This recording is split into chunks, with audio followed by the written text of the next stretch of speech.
শুক্রবার সকালবেলা চলে গেছিলাম একটু মাংস কিনতে। পায়েল সেটা জানতো না। তো মাংস এবং কিছু বাজার করে শাক এবং লঙ্কা কিনে বাড়িতে এসে গেছি আমি। আর পায়েল পড়িয়ে এসে দেখে আমি বাজার করে নিয়ে এসেছি। ও জানতো না। ওকে সারপ্রাইজ দেবো বলে চোখটা বন্ধ করে নিয়ে গিয়ে ওকে বাজারগুলো দেখালাম।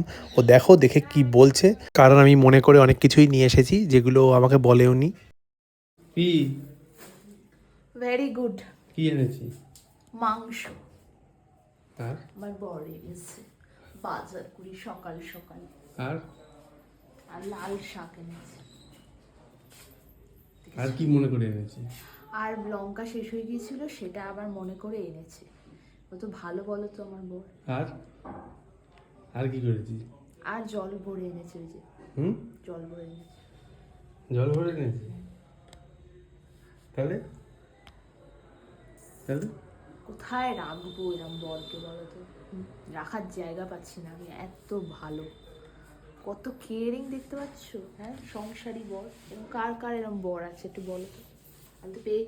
আমি তো পেয়ে ধন্য হয়ে গেছি, ধন্য, জাস্ট ধন্য হয়ে গেছি।